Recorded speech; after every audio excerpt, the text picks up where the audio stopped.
میں نا پہلے کہتی تھی کہ آپ کے بچوں سے اس گھر میں کوئی پیار نہیں کرتا، اب دیکھ لیے نا سکون مل گیا ہوگا، کس طرح منہ پر انکار مار کے چلے گی وہ میرے. میں تو سوچ رہی تھی کہ چلو بچے اپنی پھپھو دادی سے اٹیچ ہو جائیں گے، کچھ وقت کے لیے انہیں بھی خوشی ملے گی کہ ان کے بیٹے کی اولاد ان کے گھر پر موجود ہے. پہلے تو جو سوچنا سی تو سوچ نہ سکی، لعنت دی ماری ہے وہ تو. وہ کنا دے کچے دے پھر کان پر نہیں پی آگے بغیرت. لیکن اتنے برے طریقے سے اس نے میرے بیٹے کے کپڑے چینج کرنے سے انکار کر دیا. دوراب آپ نے دیکھا نا، یہ لوگ مجھ سے نہیں میرے بچوں سے بھی نفرت کرتے ہیں. وہ اندر بیٹھی رو رہی تھی اور دوراب اس کا رونا دھونے والا ڈرامہ دیکھتا خاصا عاجز آ چکا تھا. تو ہے ہی ایسی قابل. بس کر دو، اور کتنا رونا دھونا کرنا تم نے، بچوں سے واقف نہیں ہے. فریال تو کس طرح سے ان کے ساتھ فری ہوگی، اور تم جانتی ہو نا زین کتنا ضدی ہے، فضول میں بدتمیزی کرتا ہے. ضرورت نہیں میری بہنوں کے سامنے اپنی تربیت شو کرنے کی. کیا مطلب ہے، کیا کہنا چاہتے ہیں آپ؟ میں اپنے بیٹے کی تربیت ٹھیک سے نہیں کر رہی ہوں؟ وہ غصے سے پوچھنے لگی. یہ سوال مجھ سے نہیں، خود سے پوچھو. زین 6 سال کا ہو چکا ہے، اسے ابھی تک آپ اور تم کی تمیز نہیں ہے. تمہیں اپنے فیشن سے فرصت ملے تو بچوں پر فوکس کرو نا. یہاں پر تم آگے اپنی بہن کو ایڈجسٹ کروانے کے لیے، اپنے بچوں کا ہوش تک نہیں ہے تمہیں. وہ بہت کم آواز میں بولا تھا تاکہ باہر کوئی بھی اس کی بات کو نہ سنے. اس کی بات بالکل ٹھیک تھی. یہ بات تو اس نے ابھی نہیں نوٹ کر لی تھی کہ زین کافی بدتمیز بچہ تھا. ماں کیڑی چنگی ہے، ماں بھی تو بدتمیز چول ہی ہے نا، تو پھر ماں تو ہی جانا اولاد نے. سب کچھ مجھ پر فرض نہیں ہے دوراب، آپ کا بھی کچھ فرض ہے. سارا دن ان بچوں کے ساتھ سر کھپاتی ہوں. اب یہ بچے میری نہیں سنتے تو میں کیا کروں؟ آپ تو سارا الزام ہی اٹھا کر میرے سر پر لگا دیتے ہیں. ساری ذمہ داری تو ماں کی ہے نا، باپ تو دودھ کا دھلا ہوتا ہے. وہ غصے سے کہہ رہی تھی، کمرے سے واک آؤٹ کر گئی جبکہ دوراب صرف سر چھٹک کر رہ گیا. اس عورت کے ساتھ نبھا کرتے 8 سال ہو چکے تھے. یہ کوئی آج پہلی دفعہ تو نہیں ہوا تھا کہ اس کی باتوں کا کوئی اثر لیتا. پھر لاکھ دی لعنت ہے نا، 8 سال نہ کرتے آپ بھی تو 8 سال دے بغیرت ہی بن گیا، لعنت دا ماریا ہوا. اس کی آنکھ کھلی تو اپنے بیڈ پر تھی. کمرے میں اندھیرا تھا جبکہ ارشد بیڈ پر بیٹھا لیپ ٹاپ پر کچھ کر رہا تھا. ہائے اللہ، میں سو گئی تھی. وہ جیسے شوق کی کیفیت میں تھی. اس کے اچانک اٹھ کر بیٹھنے پر ارشد دلکشی سے مسکرایا. ہاں جانم، تم سو گئی تھی. میں نے تمہیں اپنی باہوں میں لیا اور تم میرے سینے پر سرک کر نیند میں اتر گئی. ویسے یہ کون سا طریقہ سونے کا؟ وہ مسکراہٹ دبائے اس سے پوچھنے لگا. یشب آئی ایم ریئلی سوری، مجھے تو پتہ ہی نہیں چلا کہ کب میری آنکھ لگی اور میں کب سے سو رہی ہوں. اندھیرا ہو گیا کیا؟ وہ پریشانی سے پوچھ رہی تھی جبکہ یشب اس کی پریشانی کو کافی انجوائے کر رہا تھا. اندھیرا؟ رات کے 11 بج رہے. وہ بولا تو اس کا منہ کھل گیا. کیا رات کے 11 بج گئے؟ اللہ، باہر سب لوگ کیا سوچ رہے ہوں گے؟ وہ مزید پریشان ہونے لگی.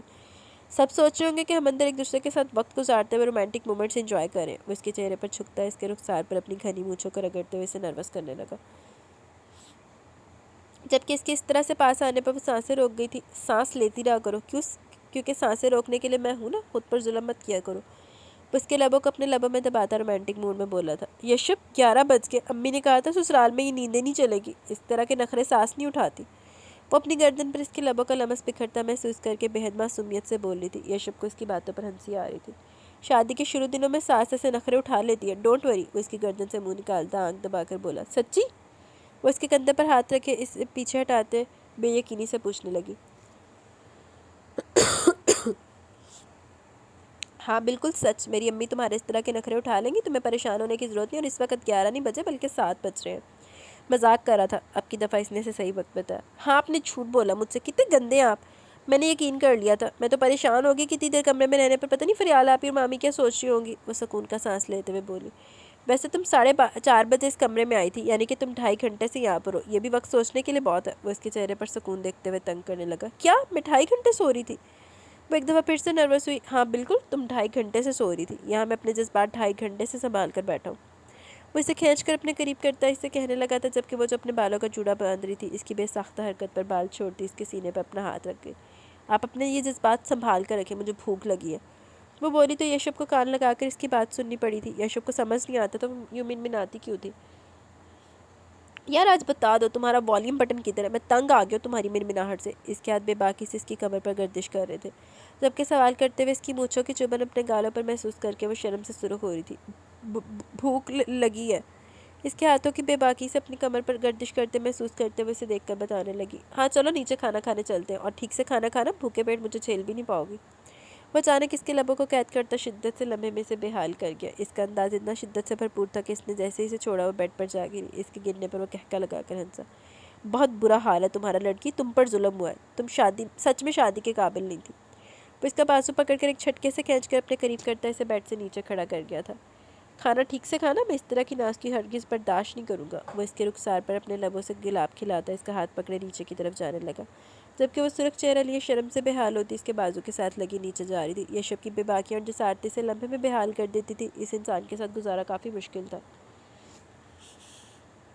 شکر ہے دلہا اور دلہن صاحبہ نیچے تو آئے، ورنہ تو مجھے لگا تھا اب تم لوگوں سے صبح ہی ملاقات ہوگی۔ وہ دونوں نیچے آئے تو سب سے پہلے ان کا ٹاکرا ارم سے ہوا۔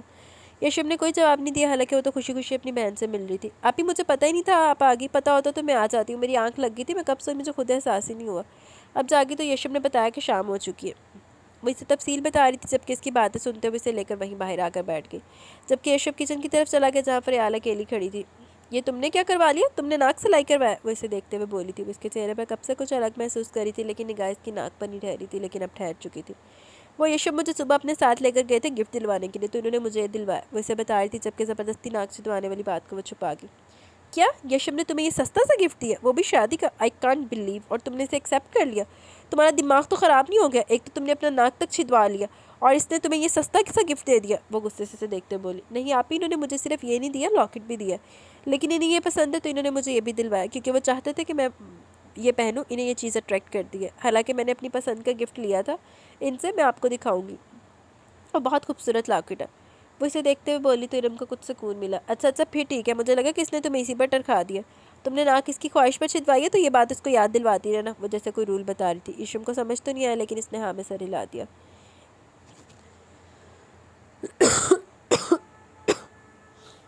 آنی کا جانو کیوں رو رہا ہے؟ وہ زیان کو روتے دیکھ کر اس کے پاس ہوتی اس کے گال چوبنے لگی۔ زیان اور زین دونوں بچے اپنی خالہ سے بہت زیادہ اٹیچ تھے۔ نیند آ رہی ہے اسے، میں اسی کے لیے دودھ بنانے جا رہی تھی، اسے دیکھتے ہوئے بولی۔ یہ تو بہت رو رہا ہے، آپ اسے سنبھالیں، میں دودھ بنا کے لے آتی ہوں۔ وہ اس کے قریب سے دودھ کا ڈبہ اٹھاتی زیان کی فیڈر بھی اٹھا چکی تھی، اسے چپ کرواتے ہوئے ہاں جاؤ جلدی بنا کے لاؤ، اس نے رو رو کر میری حالت خراب کر رکھی ہے۔ وہ اسے چپ کرواتے ہوئے بولی تو مسکرا کر کچن کی طرف گئی جہاں تھوڑی دیر پہلے یہ شب کیا تھا۔ جی تو گائز آج بس اتنی، گلے نے اب جواب دے دیا ہے آج کے لیے، اتنی ٹھیک ہے۔ آج کی ایپیسوڈ اپنے اختتام کو پہنچی، کیسی لگی کس طرح کا ضروری اظہار کیجیے گا۔ انشاءاللہ جلد ملیں گے نیکسٹ ایپیسوڈ کے ساتھ، تب تک کے لیے بہت سارا خیال رکھیں، دعاؤں میں یاد رکھیں۔ اللہ حافظ۔